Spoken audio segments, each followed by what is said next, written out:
নমস্কার বন্ধুরা, নতুন একটি রেসিপিতে সবাইকে স্বাগতম। আজ করলাম ঝিঙে। এই রেসিপিটি আজই আমি প্রথম করলাম। খেতে কিন্তু বেশ ভালো হয়েছে। প্রথমে আমি কিছুটা বেসন নিয়ে একটু কাঁচা লঙ্কা আর 1 চামচ লবণ এর মধ্যে দিয়ে দিলাম।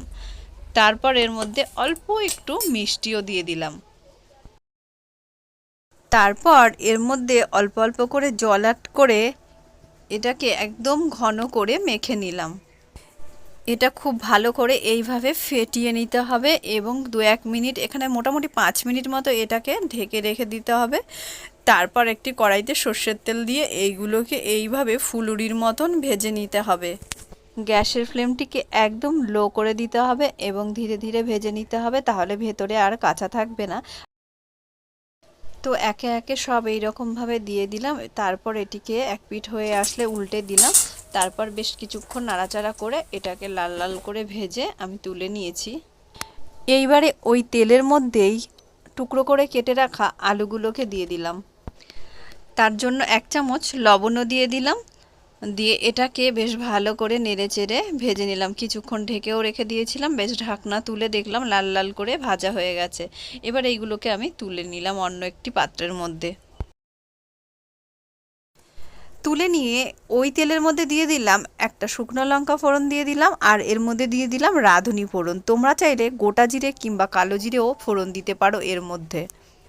এবার এর মধ্যে দিয়ে দিলাম টুকরো করে কেটে রাখা ঝিঙেগুলোকে কেটে আমি লবণ মাখিয়ে রেখে দিয়েছিলাম, জলটা ঝরে গেছে। আর আপনারা কিন্তু অবশ্যই ঝিঙেটাকে কচি দেখে কিনবেন। আর এই ঝিঙেগুলো একটু বয়স্ক হয়ে গেছিলো বলে ঝিঙেগুলো কিন্তু খুব একটা ভালো হয়নি। তো যাই হোক, 1 চামচ হলুদও এর মধ্যে অ্যাড করে দিলাম, দিয়ে 1 চামচ আদা দিয়ে দিলাম, দিয়ে এটাকে খুব ভালো করে এইভাবে ভেজে নিলাম ঝিঙে।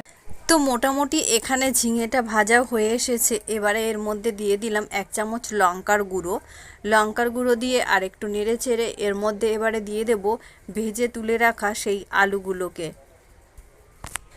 আলুটা অ্যাড করার পর একটুখানি কষিয়ে নিয়ে 2-4 মিনিট মতো, তারপর এর মধ্যে অ্যাড করে দিলাম বেশ কিছুটা পরিমাণে জল। আর এই রেসিপিটা যেহেতু আমি একটু ঝোল ঝোল করব, ওই জন্য কিন্তু জলের পরিমাণটা একটু বেশি এখানে দেওয়া হয়েছে। জলটা দিয়ে গ্যাসের ফ্লেমটাকে কিন্তু বাড়িয়ে দিতে হবে। আর এটা যখন ভালোভাবে ফুটে উঠবে তখন এটাকে কিন্তু ঢেকে কমিয়ে দিতে হবে। সমস্ত ইনগ্রিডিয়েন্টস খুব ভালো করে নরম হয়ে আসবে, আলুটাও ভালো করে সেদ্ধ হয়ে যাবে, আর ঝিঙে তো আগে থেকেই সেদ্ধ হয়ে যায়। যেহেতু আমি আর লবণ অ্যাড করিনি, ওই জন্য আমি 1/2 চামচ মতো এখানে লবণও দিয়ে দিলাম। দিয়ে এবার এর মধ্যে ভেজে রাখা ফুলুরিগুলোকে এর মধ্যে দিয়ে দিলাম। এবারে কিন্তু এর মধ্যে অ্যাড করে দেব অল্প একটু মতো মিষ্টি। ব্যাস, এবারে 2-3 মিনিটের মতো এটাকে আবার ঢেকে দিলাম। ঢাকনা তুলে দেখলাম যে একদম ফুলুরিগুলো রসে টুপটুপো হয়ে গেছে ঝোলের মধ্যে ডুবে। খুব সুন্দর একটি রেসিপি, আপনারাও ট্রাই করুন বাড়িতে।